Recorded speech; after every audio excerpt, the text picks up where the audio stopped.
ladies and gentlemen, and welcome to the Polyhedron Cast episode 51. I'm Steve Tudor. I'm John Cage. That's right, there's no Andy Lewis this week. This might be civilised. More civilised. We shall all talk with received pronunciation for the rest of the podcast. Ah, excellent. I can't keep that up. I really can't. So, yes, Andy is, well, moving house at the moment, allegedly. Although, no doubt, there'll be a photograph come up on Twitter or Facebook later where he's got Deep Madness set up for another game. It's inevitable. Well, it is, isn't it, really? The other thing is, I think his internet provider turned off the internet for his own flat a week earlier than he'd requested, so he couldn't join us even if he wanted to. So, yes, you've got just the two of us, I'm afraid, this evening. Or this morning, or whenever you're listening to this. Well, have you actually played any games, John? Ah, right. So, there's the thing. I have technically been on holiday this week. Right. A staycation, so I don't have to do anything. I can just chill out, play board games, do whatever I like, with the emphasis on whatever I like. Because I was going to play board games today, in fact, and then I went to the cinema instead. So I've actually played no more games than I might have done otherwise. But I'm blaming that entirely on my good friend Gav for introducing me to Factorio, which is a ridiculous computer game where you connect... Basically, you're making lots of little treadmills connect resources and things that mine those resources and turn them into more things, which you then turn into more things to build bigger stuff. All the while defending from little bitey things that come and try and destroy you for polluting their their environment. Okay. It's horribly, horribly addictive. But it's like, if you ever played like Railroad Tycoon or anything like that. Oh, God, yeah. Oh, I love that game. Yeah. It's really... I mean, the amount of times Amanda's come in the house when we were living in Malvern, so I used to get home before her, I just have this screen on the trains moving back and forth, moving goods. She's like, you're playing a train game. How sad are you? Amazing. It's like, but it's so good. Yeah. I was addicted to that. I was addicted to The Incredible Machine, if you ever played that one as well. Oh, was that like the kind of... I'm going to get the name Rube wrong. Goldberg. Rube Goldberg kind of thing. We had to like bounce a ball into different places and things like that. Exactly, yeah. So if you like those kinds of things, you will absolutely love this game. Okay. It's good. So, you start off with the very basic stuff, like you've basically got an axe and you're just hacking down some trees for some wood. You hack at a bit of coal to get some coal, hack at some iron ore to get some iron ore, hack at some copper to get some copper. Once you've got these bits and pieces, you can then build your very basic stuff to basically smelt the copper into copper plates, smelt the iron ore into iron plates. And then once you've got those things, you can start to build plates and copper into circuit boards, for example.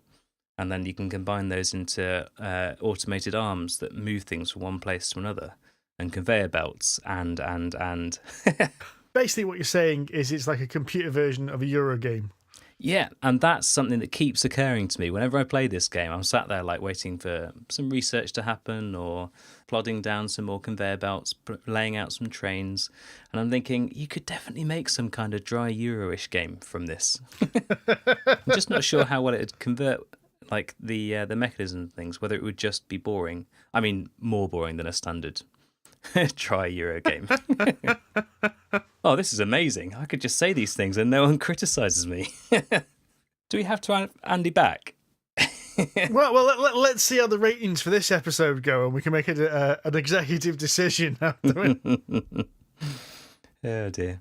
So, yes, it's sadly been taking a lot of my regular board gaming time. We do have a couple of games we can talk about, though, so do not worry. We've actually played a game together as well, which we didn't mention in the last episode. Yep. Been saving it up for this rainy day. So, I think it's time for the news.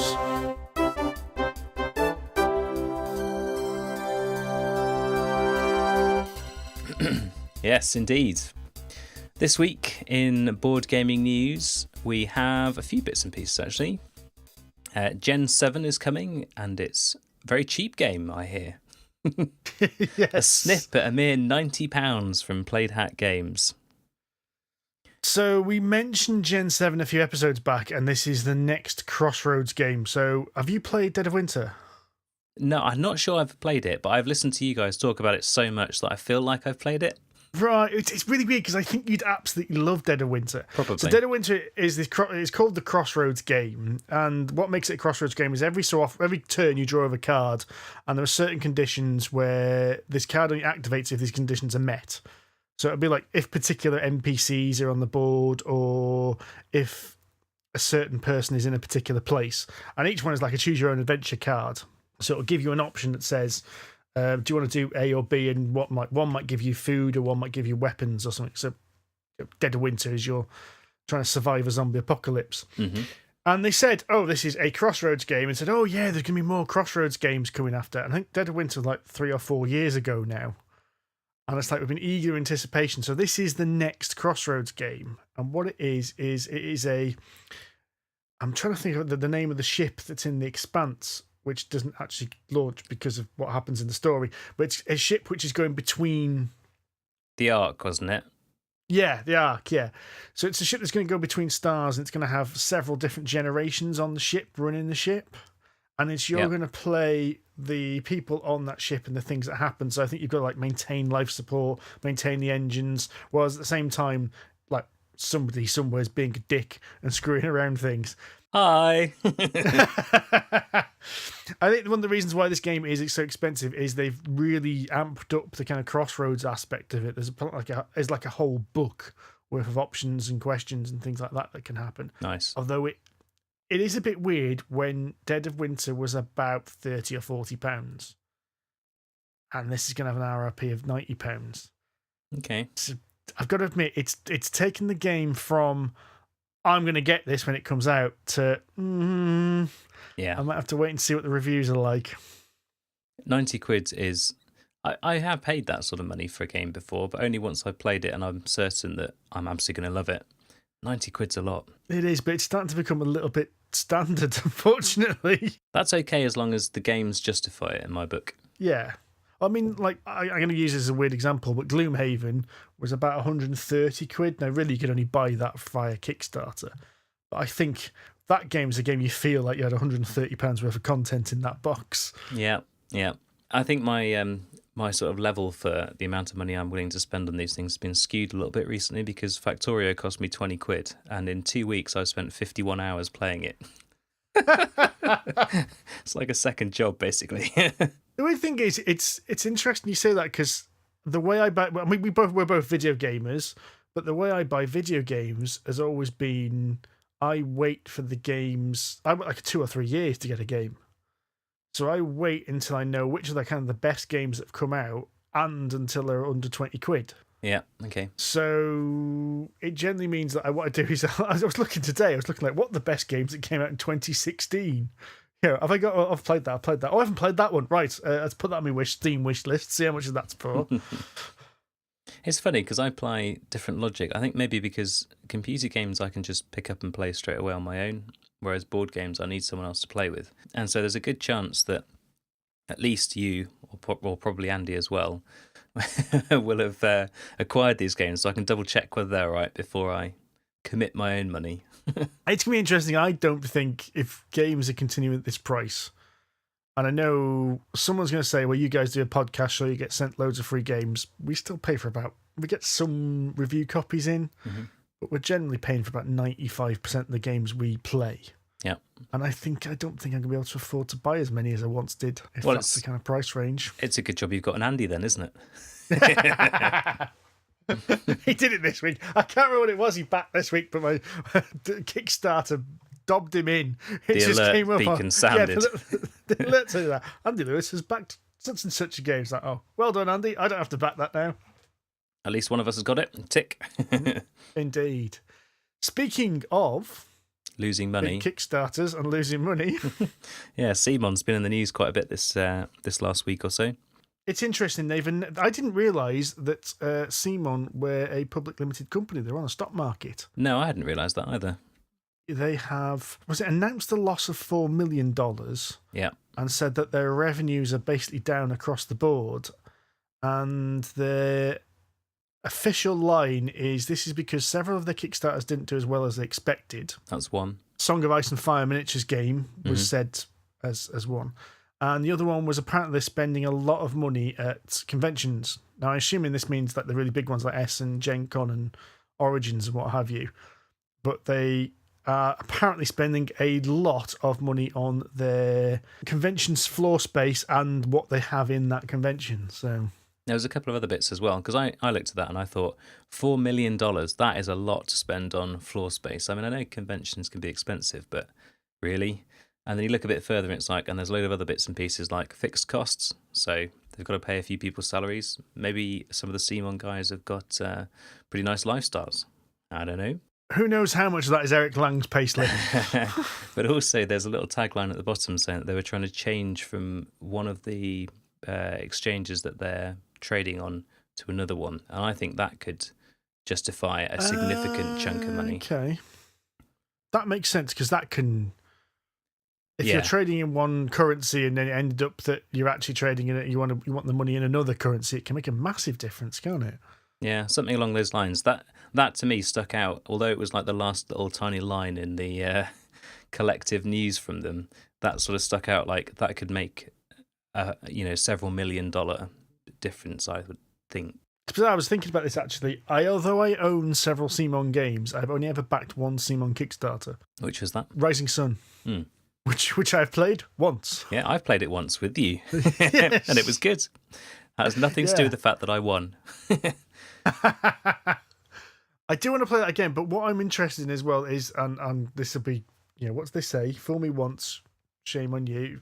Fool me twice, shame on me. Well, I think I'm going to be able to say fooled a third time because they've announced, but not given any details, that they're going to do a Bloodborne board game. Ooh. So I already have the Dark Souls board game, which turned into was a bit of a disappointment. Yeah, you've never given the kind of ringing endorsement that we'd normally expect from something that you're a massive fan of the computer game, right? So you'd think that the conversion is likely to be right up your street. Yeah, and I got the Bloodborne card game, which CMON released, which is it's all right. It's just not Bloodborne. It's a good game, but it's not a Bloodborne game. Mm-hmm. So that's two disappointments, really. And Eric Lang's and CMON are about to do a Bloodborne miniatures game, and I'm there going, I want it. And at the same time, please be good, please be good. Please be good, please be good. My hope here is that the Bloodborne miniatures game from CMON is so good that all I can do is just basically use the Dark Souls miniatures in the same rules. Because, Dark Souls and Bloodborne are very similar video games. Yeah, true. It would make sense. Certain kind of logic there. Indeed. So this week we've got Black Friday coming up. So Black Friday, by the time you listen to this, will have been 2 days ago at least. I did think about this, and then I thought, well, I'm going to talk about it anyway.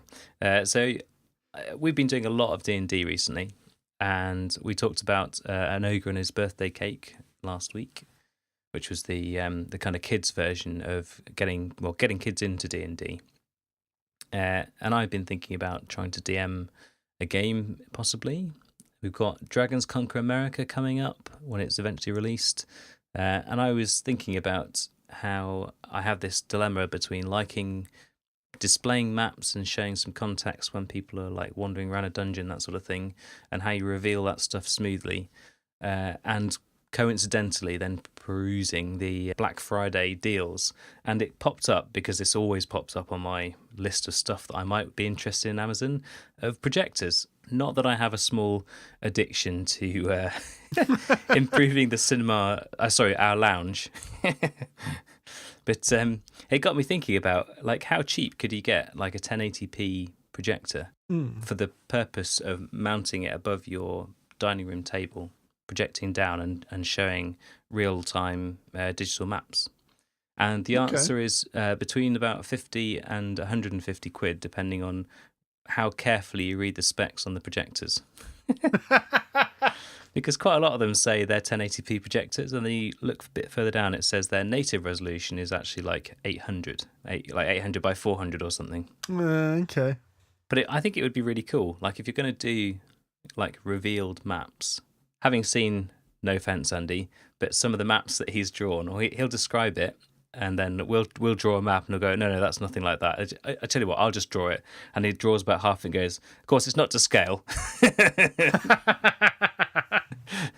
You just think, like, if you're using something like Roll20, where you can gradually reveal the map, something like that could work really well, just projected down on a surface. If you're going to go the maps route, there is now, and I thought about this a few times, that there ought to be a game about launching a Kickstarter. Well, now there is. It's called Krowdfunder the Game. And is it coming on Kickstarter or is it on Kickstarter? I think it's coming on Kickstarter. It should be interesting. I wonder if Andy's a character in it. Serial Kickstarter. You've got to kind of lure one of them in, and if you get him hooked on one game, that's it. Every single game you're safe with that one. And then there's the occasional backers, the John Cages. It'd be interesting to see what the game actually is, because my first thought when I saw this was a few years back, there was 2 or 3 Essen games that came out of Essen. And it was like the same year. They all came out the same year, and they had like little cartoon characters of a lot of like reviewers and designers and things like that. The interesting thing is, like, they weren't released the year I went to Essen. They were released the year before, and the year I went, they were all at like €5 or something ridiculous, like get it off the shelves quick kind of price. So hope there's a game to back up this comedy concept. Yeah, that's an interesting idea. So keep an eye out on Kickstarter for Krowdfunder. Do you think there's like a mini game inside that? Some other kickstarting game within Krowdfunder. So in Crowdfunder, you have to crowdfund a game about Kickstarter. There's definitely some sort of Inception moment. How deep does this rabbit hole go? Oh my God, is this a real crowdfunding game, or is this the crowdfunded game? I think my brain hurts. Yeah, let's move on.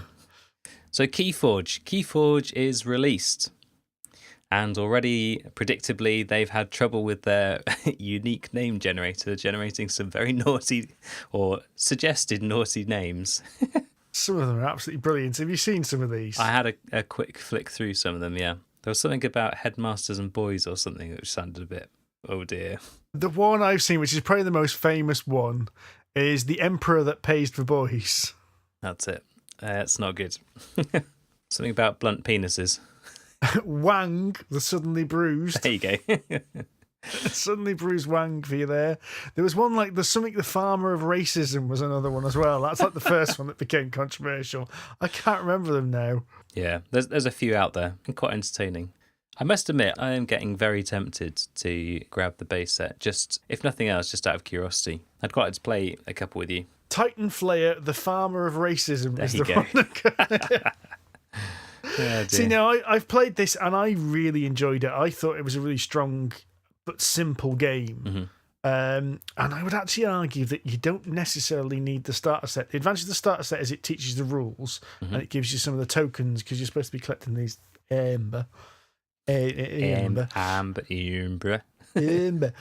But I think if you were cost conscious and you were a bit worried about that, as long as you had some tokens you could use, the rules are available online. You could probably play this game without buying the starter set. Yeah. But you do get 2 random decks in each starter set. So I really enjoyed it, actually. What I played of it, I thought was really good. I haven't got around to buying it yet.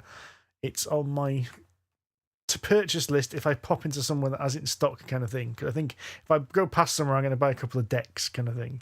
How much is it? I can't remember now. I think the starter set's about 30-odd quid.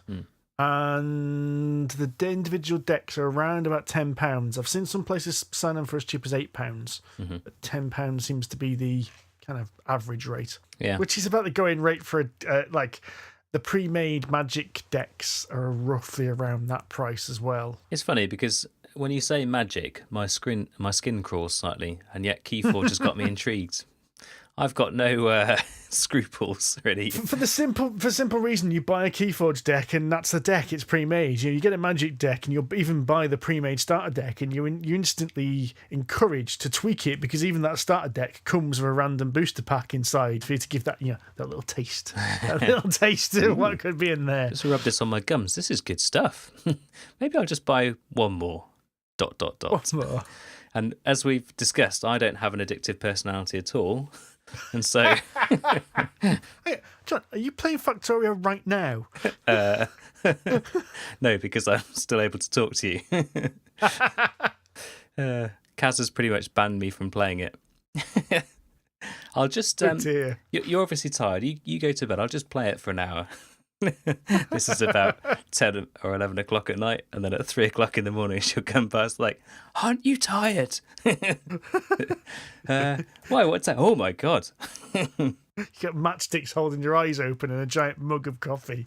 No, that's the worst thing. There's no matchsticks. I'm just there, just glued, like, I run this conveyor belt over here, and then that resource needs to get over there, and then I need to put some guns over here, and it's good. So that's Keyforge. So maybe I shouldn't buy Keyforge. Maybe it could be bad. Click. Everyone's got to have some passions, right? We mentioned D&D earlier. There has been some D&D errata released to clarify various rules in Player's Handbook, the Monster Manual, the Dungeon Master's Guide. I had a quick look, and it's okay. None of them ruin any of my characters. Oh, do any of them ruin Andy's? Oh, good question. I haven't checked. No, there is a couple of things that clarify some bardy stuff, but I don't think it affects the way we've been playing it, so that's okay. Fair enough. There has been Kickstarter that has successfully funded to do the Dreams in Gary's Basement, which is basically a documentary on Gary Gygax, the infamous D&D inventor. See, now I thought this had already been made, but I realised that I dreamt this or made it up. Because I honestly thought there was a D&D documentary. About D&D documentaries.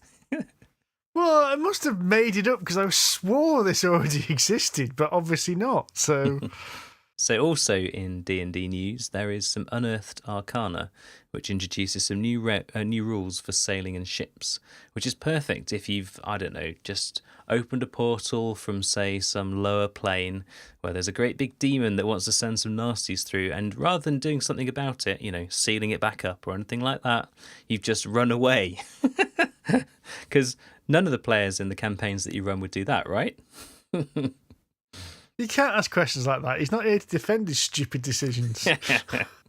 It's all right. He wouldn't have a good answer for it anyway. No, true. I just thought we were going to have a look through this thing. How was I supposed to know there was a Baylor on the other side? Is probably what he'd say. John's referring to is our last session of D&D, which was...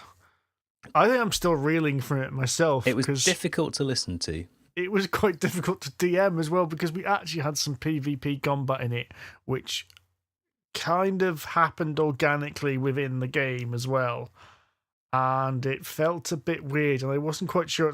I was at one point like enjoying it, because it's like, oh, this is happening with very little input from myself. But another part was thinking, oh, what the hell have I just let happen? Is this my fault? Have I screwed this up? It's when one of the players says, I'm not comfortable with this. But then at the same time, won't back down.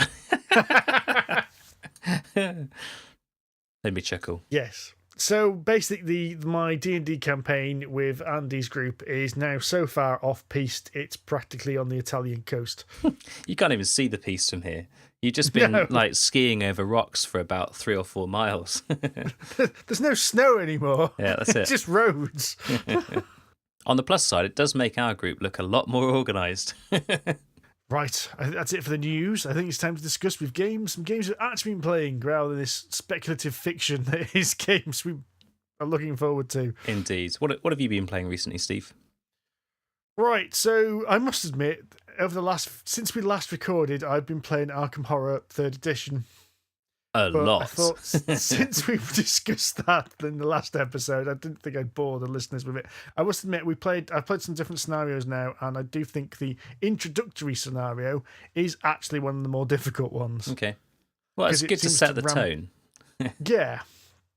because we tried to do, me and Adam tried a couple of different scenarios, and we actually beat one of the other ones, which was reassuring, should we say, that the game could be beat. Yeah, okay. So another game I've been playing, I must admit I haven't played this game much, but it is worth mentioning because it's quite an interesting little game. Is we played Dinosaur Island, which is kind of a bit of a hot Kickstarter, which just went through its second Kickstarter for a reprint. It's basically Jurassic Park, the Euro game. Well, 50% of that sounds good. So what you're trying to do is you're trying to build a theme park which attracts people to your show. Actually, no, it's Jurassic Park mixed with the theme park video game and the Euro game. This is getting better. So that's 2/3 of it. Sounds good. So what you're trying to do is you're trying to build a park, and the main way you build park is by building the attractions, which are dinosaur attractions. So you have to create dinosaurs by blending various bits of DNA. What could go wrong? Yeah, exactly. So these bits of DNA are kind of your resources. I think there are 6 different types of DNA, and each dinosaur is like a different recipe, so it needs different types.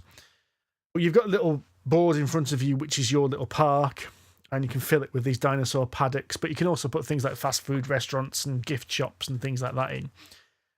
And then as you play the game, you'll attract a certain number of visitors, and you'll draw these visitors out of the bag. So I think we're playing Adam's version, and Adam's got like the super deluxeified, pimped up Kickstarter edition. So you're pulling like these little coloured plastic meatballs out of a bag, and there are normal guests. And in the scenario we were doing, every so often, like hooligans would come into the park, which was a different coloured guest.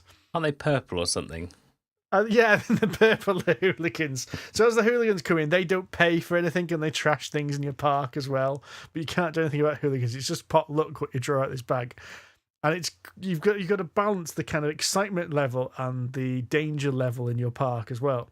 So like in the game I played, there's a T-Rex there. I nabbed the T-Rex recipe and started making T-Rexes because, T-Rexes, he doesn't want them. Yeah, it is a recipe. You quite literally got to get the card, which is the DNA recipe for that dinosaur. Eye of newt, tail of frog, claws of a raptor. Wait, what?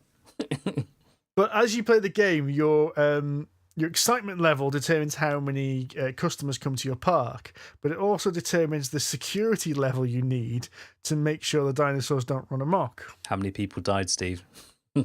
I did actually really well. Not a single visitor got eaten. Oh, well done. Which I was quite impressed with. That's partly because I hired a specialist near the beginning of the game, which was basically the hunter guy from the from the first Jurassic Park, the clever girl chap. And he didn't get eaten? No. These specialists, thankfully, don't get eaten. It's only paying customers that get eaten. Staff are obviously decided to, at this first sign of trouble, just scarp her. So that's very sensible of them. Now, I need to play this game again because I think I've always said 3 games. 1 game to learn the rules, 1 game to learn the strategy, 1 game to get your head around it, actually how it plays. And I think what I've played so far is learning the rules and starting to get my grips on the strategy. It's kind of, I hesitate to use the word worker placement because Andy will jump all over that and say that I must play this, but worker placement is like a small aspect of the game. Okay. So the first round of the game is you're trying to grab resources, which are basically this DNA segments and cash and things like that. The second section of the game is you're buying stuff. So you're either buying paddocks, you're upgrading your equipment, or you're grabbing specialists. And how do you grab them? Is that? But it's like you've got to purchase them from it's effectively like a store. There's 4 ranks on this store. So the nearer the closer it is to the top of it, I think the cheaper it is. But at the bottom, it's more expensive and things move up. So, of course, if you want to try and get something cheap, you want to try and wait until it comes to the top. But, of course, someone might buy it at a more expensive price to stop you from getting it, kind of thing. It does sound a little bit worker placement-y. Well, yeah, but I was going to say the next stage is the final stage of the round is you decide how you're going to spend all those resources, and that's the worker placement. So you have your own little board has got like security, dinosaur breeding, building of paddocks, and you'll just decide, right, I'm going to do this thing, and this thing, and lace some dinosaurs on the board or what have you.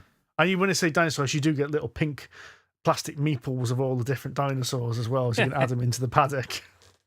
Nice. Do your choices affect other people's choices? Or is it just in terms of limiting there's a limited amount of resource and you've all got to contest over it. It is one of the criticisms of the game. It's a little bit multiplayer solitaire in that it's your worker placement area where you're determining your actions. And it's your little dinosaur theme park. And you're bidding, as it were, on resources. And you're bidding on the purchasing section, more or less. So you can stop people from grabbing things. Mm-hmm. But the actual meat of the game, which is making your park as efficient and as good as possible, is completely isolated. No one else has any impact on what that does.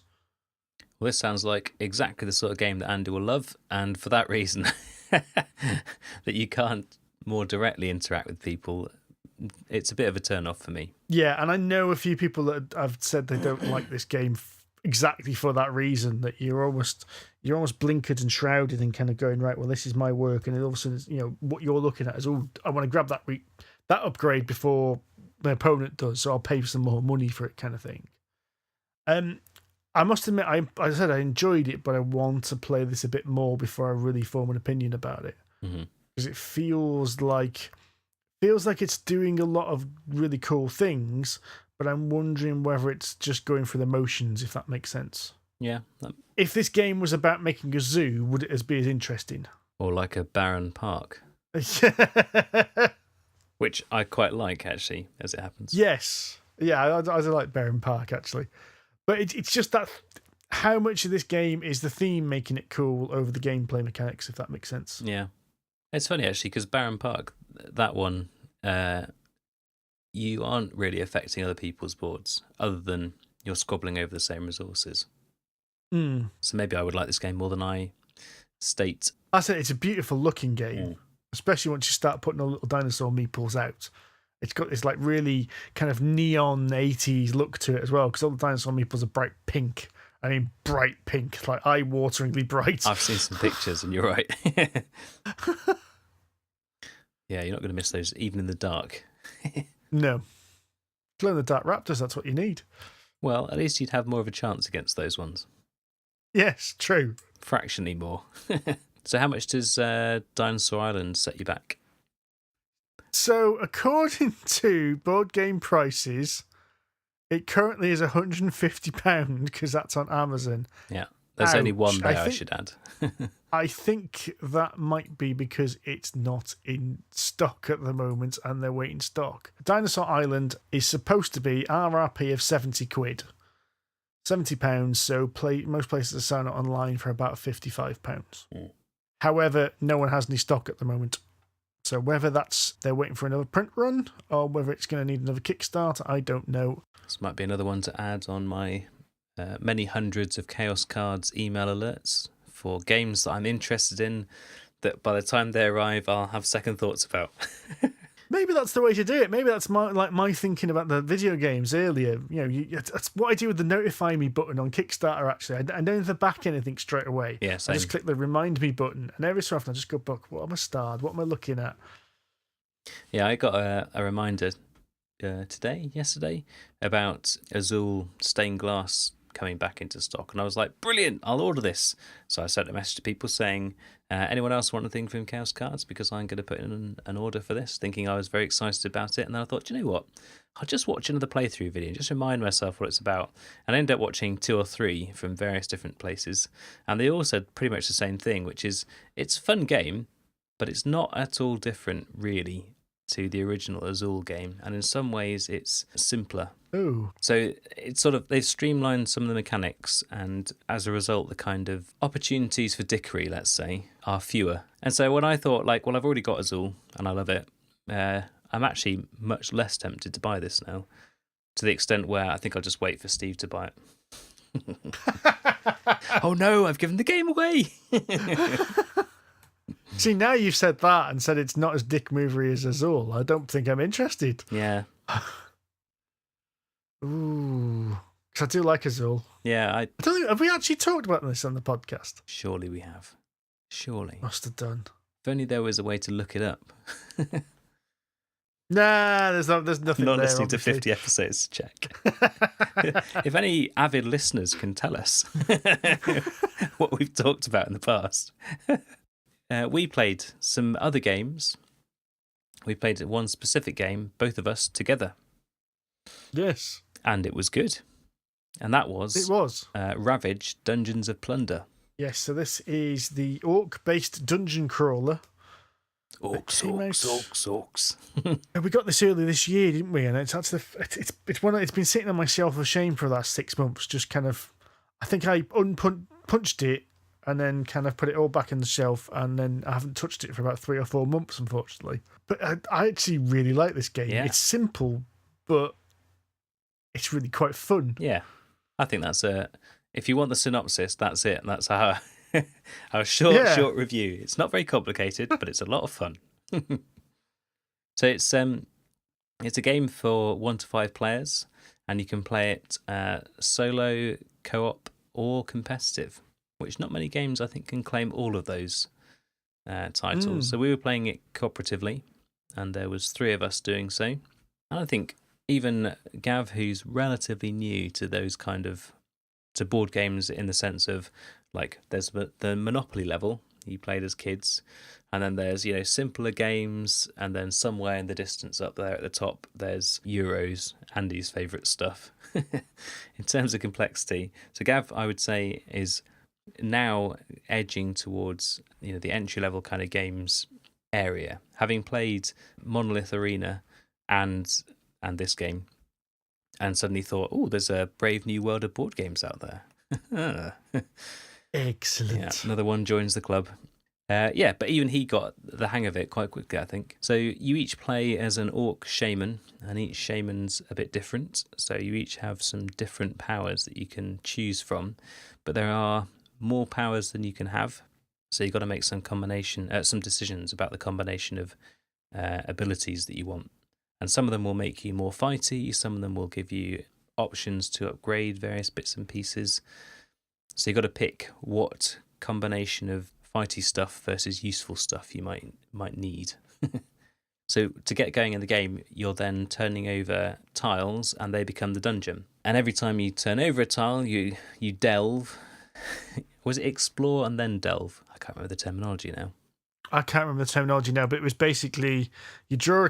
If you're a certain number of spaces away from the edge of the dungeon, an explored dungeon, you have to explore. So you had to get an explore card. That's it. You explore, then you delve. That's right. Yeah, and you delve, which is basically just the nasty shit that's going to happen card, which is invariably spawn a monster. And the amount of times we were like, at the very beginning of the game, we were kind of like getting no monsters spawned, were we? And it was all kind of going, oh, well, this is quite easy. Oh, there's just something interesting occurs over there, and there's something to cast your eye on over there, and this is quite easy. And all of a sudden, it was just like monster. I think early on we had like maybe 1 or 2 monsters did crop up, but they pretty much got killed the same turn. It's like, aha, I am a mighty orc, and I have slain this brave hero. Oh yeah, when we say monsters, sorry, yeah, they were like the traditional heroes of like barbarian and wizard and things like that were cropping up. Yeah, I quite like the fact that if you don't kill them fairly straight away, every time they make a success, they're essentially leveling up their character, so they get tougher to kill. They gain different abilities and cast different spells and that kind of stuff. That's quite neat. And obviously, as you're killing things, you gain XP. No, this is where it was slightly different, wasn't it? Yeah. You had to gain power, which you get for rolling the dice. That's so you roll the dice, and the dice got you power, and then using that power leveled you up. And you could gain power even when you were being attacked. So it wasn't necessarily that you needed to win; you just needed to fight a bit. Which was weird because you didn't get the experience points for killing stuff. You got it for basically just getting in there and smacking stuff. Well, no. So you went in there and you smacked things. So the more you roll dice, even in defense, the more power you gain, generally speaking. And then when you exchange that power to use your abilities, that then converts it into XP. So your abilities, you've got some basic ability to attack things, which is a certain number of dice. So you've got a certain probability of hitting something the 3 times that you need to kill it. If you then spend some of your action point kind of stuff, it upgrades your attack, so you can roll like an extra purple dice, which tend to be more effective, or an extra blue dice, which is the same as the basic ones. And just the cumulative effect means you have more chance of winning. So it's quite nice. Although it's a dice rolling game, you do have agency. Yeah. Which is Important, I've been told, because otherwise you've got talisman, which is boring. Not my words. Yeah, exactly. No, but it's a nice, as I said, it's a nice little simple game because it's all card based as well. So when we say there's like dungeon tiles, all these dungeon tiles are not actually cardboard tiles. They are cards you're taking out of a deck and turning over. So, and they don't go in the same sort of configuration every time. So it's not like, oh, you'll put in a square tile next to a square tile. They could often like overlap in weird ways. So it means your dungeon will end up being quite different every time you play. They've all got little arrows on them that show you which bits you need to connect. And so you can basically pick wherever you want it to end up in whichever orientation. Yeah, so you're basically turning over the cards one at a time, and then there's a predetermined amount of cards down in that deck is going to be the final kind of boss dungeon. And that's what you're ultimately aiming for, is to get to the boss dungeon, to smack him around the head, steal all his loot, and then make it out alive. Or try to, at least. Yeah. For us, by that point, there were so many monsters that we hadn't killed yet. Well, didn't we cheese it in that one of us had a teleport ability? I just, I bought a teleport ability and skipped all the way through the monsters. It's like, bye guys, good luck. I think we realised, though, because you get a certain number of respawns, actually dying isn't so bad. And there was a respawn right near the entrance to the dungeon. So I'm going to charge headlong, and if I die, it's not a problem. I enjoyed the game, and it was quite simple to pick up. It was good fun to play, but I didn't ever feel all that terrified that my poor orc was likely to die a grisly death. I did wonder whether it was because we only played the first scenario, to be fair, and I did wonder whether the requirements of that scenario were a bit lighter. Mm-hmm. Could well be. But I do know what you mean. It did seem very easy to block the damage. There was a lot of times we thought, oh, here comes the bad guy, he's going to attack us. Oh, block that, it's fine. Yeah. I think part of it as well is that every time something attacks you, it's not like, oh, no, I've lost some hit points or whatever. Because we did get hit, we did get hurt. Yeah. Every time it was doing that, it was charging up your abilities for the next round. It's like, right, you carry on. You hit me all you like, because next turn I'm going to kill you. Yeah. I did have a couple of issues with it, though. The rule book was one. But that is the rule. To say, when I say a couple of issues, I had one issue with it, really, which was the rule book. I'm not going to say it's a bad rule book, but it's not being Groganized. There you go, Paul. Another mention. Yeah, it wasn't a brilliant rule book. There was rules in weird places, I thought, because there was like a set of rules which explained how to play the game, but then the whole thing about powering up your abilities was in the appendix. Yeah, it took some finding. That seems kind of in the wrong place. I mean, it looked beautiful, I must admit. It just felt that some of the rules were in just weird places in there. Everything was there, I think. It's just finding it when he's like, well, what happens when we do this? It's like, flipping between two different sections of the book going, I don't know. And a lot of those things were things that they're a standard part of the sequence of play. So you think it would just be, you do this thing, and then you do this thing, and then you do this thing. Oh, well, what happens in the middle there? Oh, flick to the appendix. Well, we don't even know what we're searching for. There's something that should happen in the middle here. We discussed this a little bit, you, me, and Andy, about what a rule book should contain. But the crux of it is that you want to know how you set the game up. That's the first thing you need to know. You want to know an overall gist of the game, like these are the bits that you go through, and then these are the win conditions. And then you go into the detail of like what each round consists of. One thing a lot of rule books struggle with is they don't say right from the beginning, this is how you win the game. Yeah. The overall aim of the game is... It's like, I know a lot of people don't seem to like them, but we mentioned Arkham Horror 3rd Edition. I really, really like Fantasy Flight Games' new 2 rulebook system. I say new 2 rulebook system. It's been out for years now. Fantasy Flight Games' 2 rulebook system, where you have basically a learn to play book, then another book which is a rule book in a proper kind of almost like the rules of official sports. Every rule has got a number. You want to know what to do when an investigator is fatigued? Go to Rule 13.4.3.2, paragraph 6. Yes, there we go. But the first rule book is just like, right, this is how you play the game. So you do this first, then you do this, then you do this, then you do this, and then off to the side is like, well, if this happens, then this happens. Yeah. I found learning, I don't know whether it's just that Arkham Horror 3rd Edition was a more streamlined game, but learning via that rulebook I found really straightforward. No bother at all, really. It probably helps that you've played every edition of that game. No, I've never played the original. So the original, like 1984 version, I've never even seen. But, I mean, the second edition, if you just lean your head to one side, I can see 4 boxes which say Arkham Horror on it behind you. So, yes. And if I just pull this sound absorbing one, then there's another 3 Eldritch Horror boxes. Yeah. So, I mean, the rulebook probably is better, but I would also argue there's a good chance that because you're quite familiar with the underlying game and concepts. Yeah. Possibly.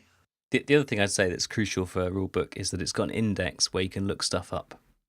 Oh, God, yes. So that when it says, refer to such and such a rule, you're like, where the in this book is the damn rule? You just got one little index that has all the keywords in it. So, yes, Ravage, Dungeons of Plunder, I rather enjoy it. I do think the rulebook needs some tweaking. Yeah. But there's not actually that much complicated to the game anyway, so even with some of the issues we had, you can still get the gist of it quite easily. Ian Schofield is the designer. He has been tweeting and Facebooking lots of pictures of him working on another version of the game. Now, whether it's going to be an expansion or a standalone version, I don't know, but watch this space. That should be coming soon. Nice. Good stuff. So speaking of rule books and people who make board games, we've been sent an enormous list of questions, and one... Yeah, we put the call out for questions, and I think we've actually got about 50 of them here, most of which are complete nonsense, so we'll probably be ignoring them. Some of them. Yeah. But one pertinent question or discussion point came from Ryan Nethercott, who we spoke about in the previous podcast, discussing whether we thought 3D terrain and 3D minis and things are essential to good games. He's had a bit of a follow-up from that. Ooh. So he has gone into a bit more detail about the game that he's talking about, which involves LEDs and line of sight, which I think is quite a cool idea. As long as it doesn't end up too gimmicky, he sort of saw our points on, if you've got 3D scenery, it's often quite easy to knock the entire board game. But he says he has some mechanisms that can avoid that. I'm thinking the answer is probably low walls. But just a basic description. He gave us some quite in-depth detail about the game he's working on, and it says it's a stealth-based pick-up and deliver game where you're being hunted by a vampire, and the vampire is an LED, and its light casts on you, so you're going to need the 3D props to hide from it. Now, this sounds like a more detailed version of a game which the name completely escapes me, but I think it's been rebranded and reprinted, which is a game in which you're trying to hide from a campfire. Okay. So... somebody will tell me about the name has just completely escaped me at the moment. But you have a little LED or tea light in the middle of the board, which is the campfire, and you have little trees which are similar to the ones from photosynthesis. And what you're trying to do is move around the board, but stay out of the light. Okay. So every time the light moves, you've got to make sure your piece isn't in a place that can be seen. So you've got to play the game in total darkness, right, with just this little tiny tea light or this LED in front of him. And apparently it looks really, really nice, but apparently it's actually a really good game as well. Yeah. So you're playing squads of thieves, I think it is, trying to break into the vampire's castle and steal stuff without him finding you. And that's where that not being detected comes in, which I think is a really cool idea. I think he's worried about the cost of 3D terrain as well. But we'll see. It's going to get expensive quick. I know reading his description reminded me of something else we mentioned in a podcast ages ago, and we haven't heard of it since because it was on Kickstarter. And it was a game in which one of the players had night vision goggles. And I remembered about this because I've not heard anything about that game since. So I'm fascinated to know whether it actually came out or whether it's still being developed or anything. I suspect it was something that sounded like a cool idea, and then he'd actually try the mechanics of it, and it's like, no, this isn't worth it. I think basically what Ryan's saying sounds pretty cool, And I think we stick to our original kind of thoughts, what we mentioned in the last episode. If it's a good game, the good game will shine through. Yeah. Haha. With LEDs. Oh, dear.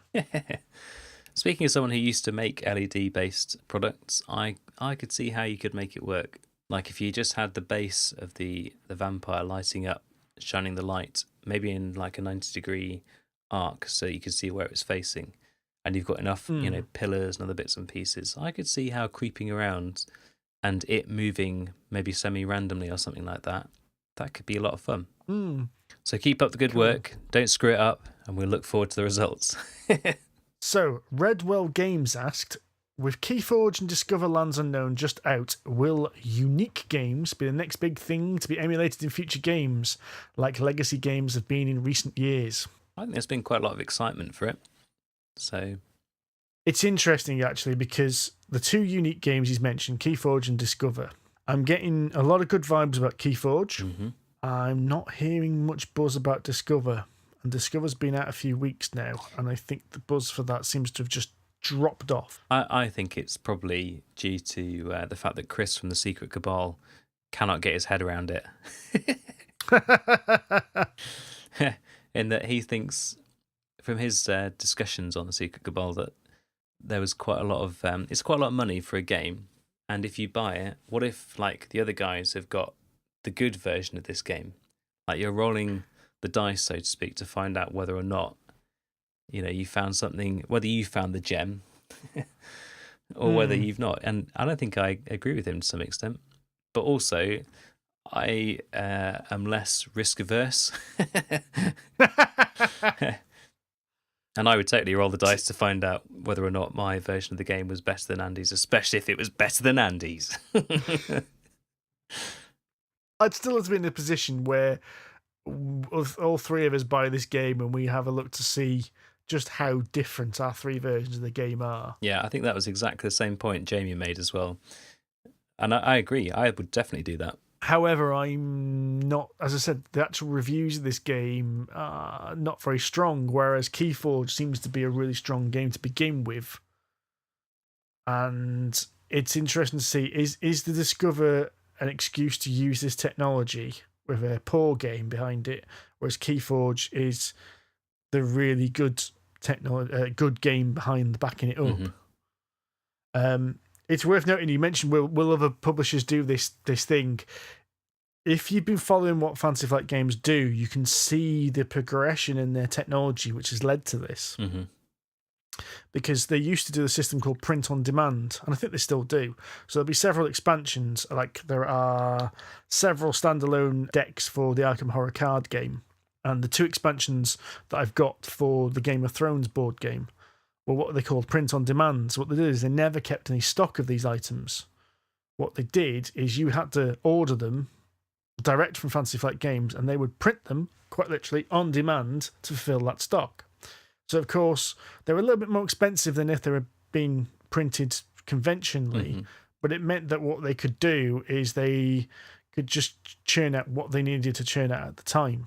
And, of course, what this means is they've developed a way of printing high-quality cards on cardstock quickly and relatively economically. Yeah. And you can see that this whole idea of the unique game has come from their ability to advance this technology that they can spit out these, the Keyforge decks have got completely unique. It's a unique artwork on the back and a unique name and a unique name and artwork on the front of the card as well. And so will everyone jump on this bandwagon? Well, they're going to have trouble because I don't think they've got the investment in the technology that Fantasy Flight Games have got. Maybe, but you could see that Fantasy Flight might start licensing the technology potentially. Well, since our Fantasy Flight Games and Asmodee are the same company, and Asmodee is this huge conglomerate of loads of people, yes, I could agree with that. Yeah, it's been interesting to see what you can do with this concept as well, because I think whereas legacy games have got a certain, it has to be a campaign game where things change. I think this kind of unique game has got, it's a blank slate at the moment. No one knows what it should be. You could get to the point where you buy a board game, and although the core game is always the same, like, so Chris's worries about, am I going to get the good version or the bad version?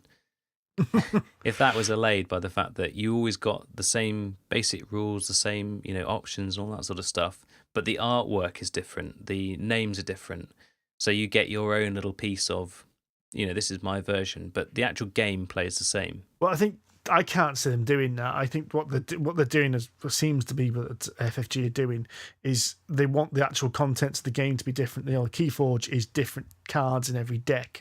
Yeah, it's from a set pool. That makes sense mechanically because you want there to be different stuff because otherwise everyone's got the same deck. It's like, well, yeah, everyone will work out the perfect strategy for it. Yeah. What would be interesting is what if you merge the two? What if you had a unique game and a legacy game? Yeah, maybe. And then you make the legacy aspects procedurally generated. That was our heads exploding. Maybe you can take this too far. No, we should strive onwards ever. It'll be interesting to see what Fantasy Flight Games do with this in the future because they've obviously spent a lot of time and money investing in this. If Keyforge stays as popular as it is now, I can see several iterations of this. And I think there'll be several unique games coming out over the next year or two. I'm going to put a stake in the ground now. If there'll be an Arkham Horror unique game in the next 2 years. Well, that seems fairly certain, I would say. Yeah, true. And let's guess, you're going to buy it, aren't you? Yes, I am. Paul Grogan of Gaming Rules asked, "Who is Andy moving house?" Yeah, I'm not quite sure about that. Sorry, Paul. That question doesn't make any grammatical sense. Maybe it means how, as in how is he actually shifting that board game collection of his? And the answer is at the last minute because he hasn't been packing for the last few weeks. We shall have to let you know next session. He also has where he's moving to. Andy's moving to Bewdley, which is the Black Country Riviera. I think that's overselling it. It's a lovely place. Overselling it. Black Country Riviera, that is. No, to be fair, I learnt to canoe in Bewdley. It sparked many years of outdoors activities. So a few more questions from Az. Will Andy's house move allow for more gaming space? Yes. Yes, we know it does because we've seen some of the pictures of his new place. Will Jon ever finish the Magic Mirror? I have actually made some progress this week, but it's not finished yet. The answer is yes. Jon will finish it, and Jon will finish it before Christmas. Otherwise, Jon may well be divorced. Az also asks, will the Scottish game ever be played again? Now, the Scottish game is an in-joke a bit between me and Az, in that me and Az used to go to the same gaming group, and we would always say, are we going to play Battlestar Galactica this week? And we both go, yeah, we haven't played that in ages, I love Battlestar Galactica, let's get 6 players together. And we get 6 players together, and I would be ill, I'd be stuck at work, Az would have some family emergency he couldn't go to. So we basically started calling it the Scottish game, because if we ever said, are we going to play Battlestar Galactica, then some event would happen, which means we can't. It would jinx it. So much like they call Macbeth the Scottish play because it's supposed to be cursed, we started calling it the Scottish game. And funnily enough, we were able to play it then because we never referenced it by name. Hot potato, hot potato, hot potato. But no, I haven't actually played Battlestar Galactica in about 3 years. Wow. So I'd love to play that again. Is this a confessional? Yeah. Hello, Father John. I haven't played Battlestar in 3 years. I forgive you, my son, as long as you play it in the next couple of weeks. What games do you think are good for couples where one party is not a natural gamer? Right. The answer is, oddly, Arkham Horror. What? I'm just speaking from personal experience. The games that Kaz is more happy to play are Arkham Horror, Talisman. Yeah. Oh dear. All right. I started too strong, didn't I? I should have built up to that one. Photosynthesis, quite enjoy that. Okay. We played Game of Trains a lot. Yes, I'm going to say Game of Trains is a nice, simple one, isn't it? Yeah. It does work well two-player. Yeah. I think most of the games that I play regularly tend to be the lighter ones, partly because people I play with, like my wife Kaz, are less interested in spending 5 hours playing one board game. But also, a lot of the other people that I know, there's some strange people out there. Sorry, Kaz, love you. You just got to find things that they enjoy. So Elora enjoys some pretty heavy Euros, but doesn't like fighty games like Gloomhaven. So, and Amanda likes more thinky, puzzly kind of games. Thinky games, geometric stuff. Randomness. Yeah. Yeah. Anything that's got pattern recognition and anything that doesn't involve randomness or games which you can be screwed over too much by the other players' choices. Because what were we playing the other week? Oh, God, it's not Five Tribes, it's the one that came after. Yamatai is the game I'm thinking of, and I haven't played Yamatai for a while, so Yamatai is a game I don't think we've actually talked about. No, we have talked about it because it's really bad for Andy's colour blindness. What you're trying to do is you're placing boats on the board, and the boats are all different colours, and you've got to like start from one end of the board, and they kind of make little paths with them. But when a certain combination of colours of boats surround an island, you can put a building on the island. And what you're really trying to do is put your buildings in groups because you get more points for them. And try and build these temples, which are worth even more points. But really what the game is trying to develop combinations so you can build stuff, but not make combinations where someone can plunk one boat on the end and go, aha, I've got that. And Amanda was getting annoyed with that because that's exactly what I was doing. Amanda was starting to build a combination and I was coming in just going, plunk, one boat. There's that 10 victory point building. Nice. Yeah, I could see that would frustrate her. Yes. In fact, I can imagine the reaction to that. Yes. Having provoked a few of those things myself. Yeah, you can get away with it better than I can. I don't know why. It's because she knows that I'm just generally a dick to most people. Whereas you're supposed to be showing favour. It must be personal, Steve. Yeah. And the last question I was asked is, what's the best value for money game you have ever bought? Game of Trains. We're both going to say this. I was going to say we both got the same answer. Say it on three. Game of Trains. Game of Trains, yeah. Because that game was less than £10, and I think I've played that game more than any other. Now, Andy has actually put answers to these questions in the show notes, and he said Viticulture and Mansions of Madness 2nd Edition. I can't see how he's got the best value for money out of Mansions of Madness 2nd Edition because he's bought every single expansion going for it, so he must have spent close to £400 on that game by now. No, actually, I think it's more. I reckon he's probably spent about £500 on that game by now. Could well be. And I certainly don't think he's played 500 hours worth of it. No. So pound for pound per per hour, it's not good. I have to say though, we do take the piss out of Talisman a lot, but in terms of value for money and the number of hours we spent playing that game, especially when you consider that most times we've played it, there have been between 4 and 8 people engaging for upwards of a day.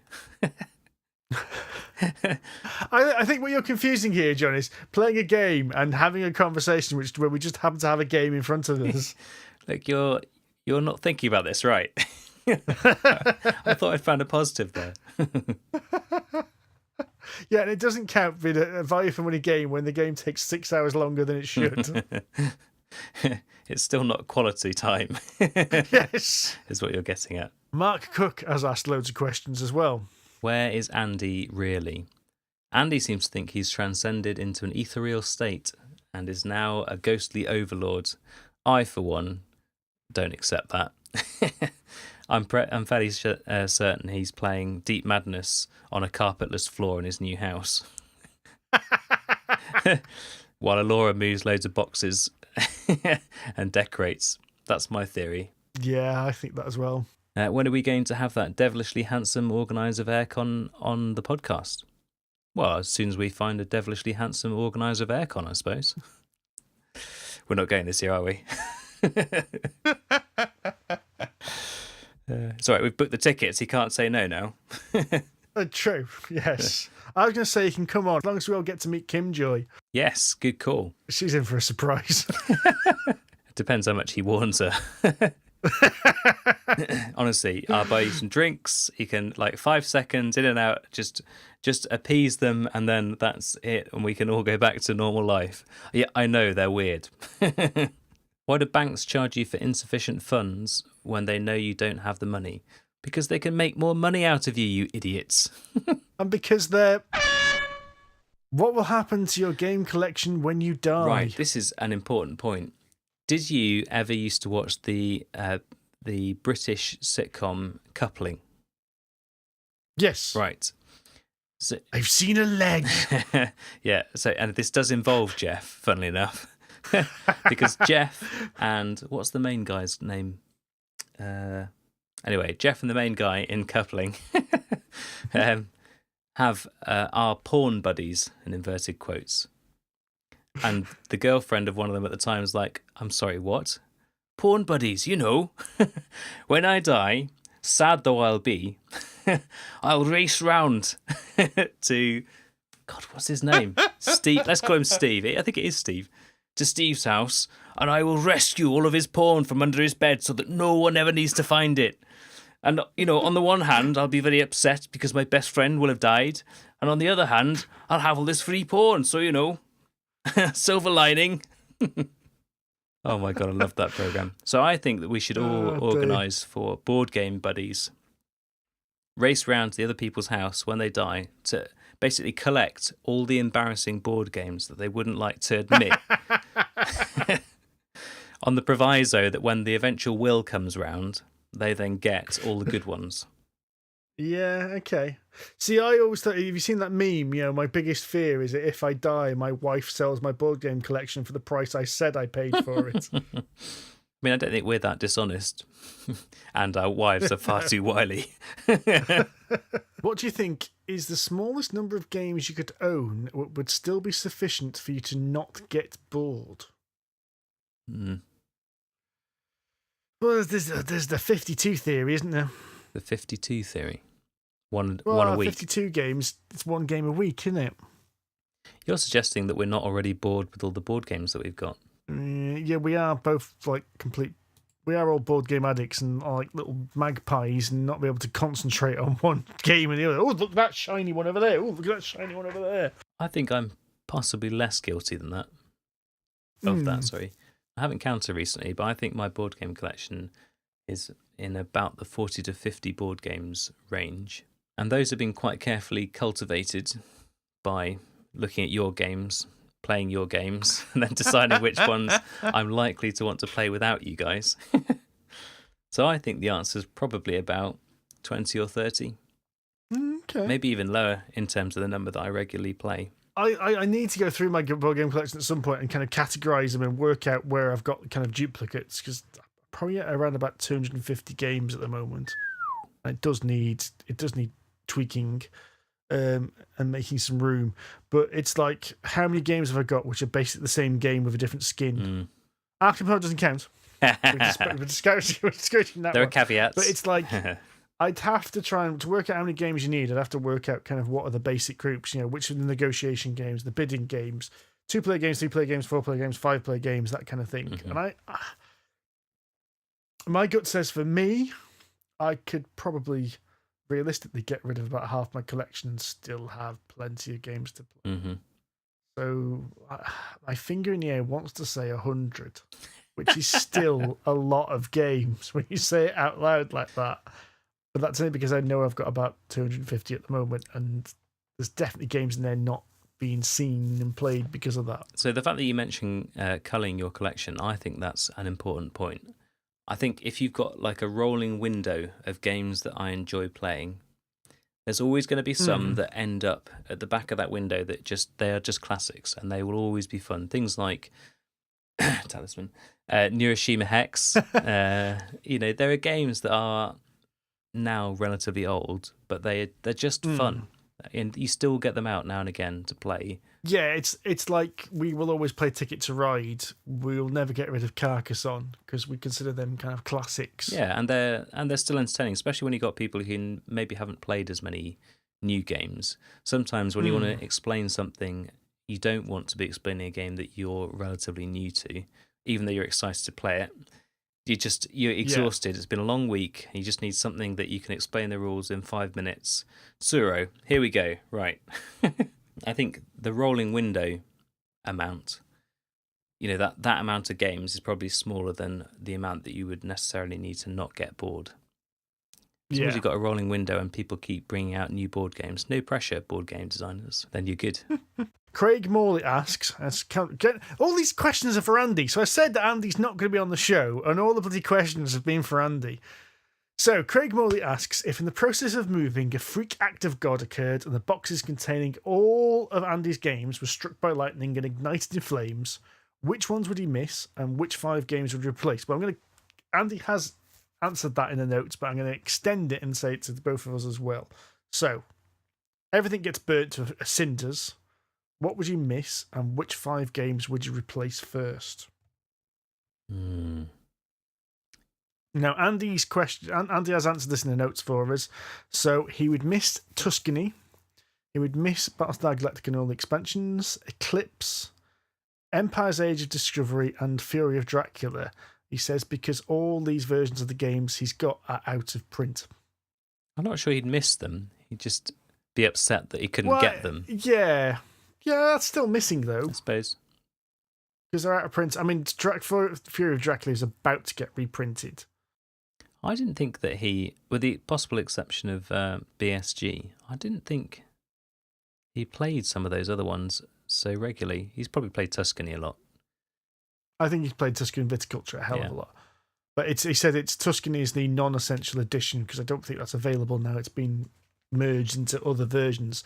And he says the 5 games he would replace first would be Mansions of Madness, 2nd edition with all the expansions. That's a small fortune. D&D 5e. Yeah, Dungeons and Dragons 5th edition. Solkin, Hannibal, and Viticulture.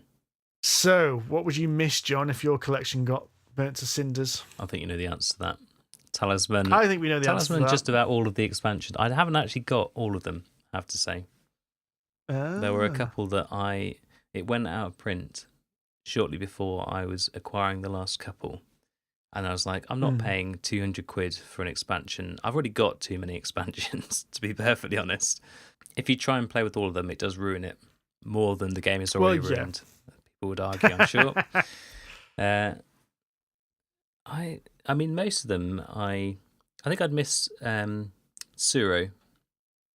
I really like that. It's a very simple tile-playing game, but it's fun. That's surely be like the first of your, I'm going to purchase this one as well. Yeah. Game of Train, Suro, Photosynthesis, still playing that quite a lot. Number 9's come out quite a lot for me recently. Yeah, okay. I can see that. So games I would miss, and I'm going to go for largely Andy's point of view here. I've got the special edition of Ticket to Ride, the 10th anniversary edition. That was a limited edition, and I'm never going to get that back. I've got a copy of Horus Heresy, the Fantasy Flight Games one. That's been out of print for donkey's years, and I got that for an absolute bargain. I'd agree I'd replace 5e, by the way, obviously. Oh, yeah, Dungeons and Dragons. Yeah, that would be the first thing to... Yeah, I'd have to get that straight away. What else would I miss out of my collection? I think most of it is pretty reasonably replaceable. See, I've got a game called Poseidon's Kingdom, which we've not mentioned. And it's a game I don't play, and we were thinking of getting rid of it. And Amanda said, you realise if you get rid of that, you will never see that game again. And it was just like, ooh, do I want to get rid of that? But it's not a game I would rebuy. It's weird. If it went, it would go, but I'd be sad to see it go, if that makes sense. Because it's got little like FIMO creatures in it, which look absolutely beautiful. Yeah. And this huge wave of dice that gets scattered across the room. It's a bizarre little game. What I'd replace, I would probably... I said Dungeons and Dragons would definitely be on there. I would have to get a version of Ticket to Ride, probably classic Ticket to Ride and the 1920 expansion. I would probably at this point go for Arkham Horror 3rd edition or Eldritch Horror. Neuroshima Hex. Neuroshima Hex is a good one. Now I'm trying to think, what would I want and what would I have to get to keep Amanda happy? Do those overlap, or are they separate questions? Ticket to Ride does, because I do actually really like Ticket to Ride. Mechs versus Minions is one I would miss. Because I haven't bloody finished it. Although I've made more progress than you have. No. Mark McKinnon says, will you wear hats in his absence? I will wear 6 Bavarian beer hats because they were left over from a stag do, and it's been a month and a half, and I've still not managed to remember to return them. So I've got 6 spare Bavarian beer hats so I could wear right now if I so wished. I've yet to find a hat which suits me. You might like these ones. I've got some spares if you want one. Okay, very quickly then. How many games have you backed on Kickstarter? I think overall I've backed approximately 13 things, of which 11 were board games. Okay, that's more than I was expecting of you, actually. I have backed 34 projects on Kickstarter, of which I think 32 are board games. I booked a book and I booked some stickers. So 32, but it's quite small amounts. I think Andy's up to something like 50 odd. Yeah, I think he said 53 or something like that. Empty Space Explorers cardboard game says, in the last episode, you discussed the amount of box needed for Andy to move house. And you said what you like best is when games don't take up a lot of room to play or store. Mm-hmm. And I think what we're discussing is what's really good is when you can merge an expansion into the main box and therefore reduce your shelf space. Yep. Which is always good to try to confuse the wife into thinking you've got less games than you actually do. Grandiose boxes versus environmentally thoughtful would be an interesting debate. Grandiose box. But I'm more interested in a good insert. Right, all I want is a box that fits into my Kallax neatly. Preferably so I can fit 4 games into that Kallax. Which, to be fair, most games fit neatly. Yep. Apart from, like, I'm looking at them now. Gloomhaven, Farsight, and Mechs vs. Minions. Mm-hmm. Screw you and your awkward sized boxes. An insert so that I can put the game in and potentially any future expansions. Yeah. As for environmentally friendly and the fact that I don't intend to throw my games away. Yeah. And also, when you do get rid of your games, they tend to go to bring and buy type things. So they're being reused, and everyone knows reuse is better than recycling because it costs 0 energy to reuse a game. Or close to 0. I guess you got to drive to the convention to drop it off, but then you're probably going there anyway, so... But you're there anyway, so yeah. Yeah. I don't think I've ever thrown a game out. Have I told you about my story about my game I threw out? I must have mentioned the Batman right game. Back on what you just said. Yeah, this is donkeys years ago. This is when I was a kid. Have I ever told you the story about the Batman game? Did it contain a load of bitcoins? No, it's pretty similar. This is absolute years ago. This is when I was, oh God, that must have been about 10 years old. So for some reason, I've been into board games when I was a little kid, and I remember going to a jumble sale and buying a Batman board game for about 10p. Right. And it was like Batman and Robin, like the old Adam West TV series. And it was just a horrible roll and move board game. Yeah, you roll 10 spaces, you land on a space, and the Joker caught you, miss a turn, that kind of absolute bollocks. Sounds like fun. And me and my dad played it, and we both looked at each other and went, "This is awful, isn't it?" I went, "Yeah, this is terrible." So it just went straight in the bin. This is like years before recycling was even thought of in the UK. Then about 3 or 4 weeks later, there was a special kids version of Antiques Roadshow. Oh no. And this kid brings out this Batman board game, and the expert was there going, "Oh, yes, I'm very impressed you saw these. There must have been about 200 or 300 of these in the country when it was first published, and that one that has survived is a miracle." It's like, oh my God, what have I done? So then there's the clincher bit, which everyone holds on for, like, so, I mean, trying not to look too bothered about this, but how much money have I got now? I think at the time, and this would have been probably late 80s, I think the guy valued it around about £200. As a 10-year-old, that's like all the money in the world. That's all the money in the world. Just think how much chocolate you could buy with that. I can't imagine how much chocolate you could buy with that. That's quite a lot. So thank you very much for listening. We have been Polyhedron Collider. If you enjoyed the show, please give us a review on your podcast player of choice and share with your friends. We are available to chat on Twitter as a group. We are at PolyhedronC. I am at Wahothamadenga. Andy, who's not here, is at Sonic H with a 0, and I'm Jon_Cage. We are also available on Facebook. Just look for Polyhedron Collider. We're on the Board Game Geek Guild 2726. We are also on twitch.tv Polyhedron Collider, where we are streaming weekly Dungeons and Dragons sessions. And this week is going to be the Champions of Chance. So we'll see how our poor Bard and his friends, whether the Bard will recover from his ordeal with a dragon. We also put this podcast and Twitch streams on YouTube on youtube.com/user/Polyhedron Collider. But for now, tatty bye. Catch you later.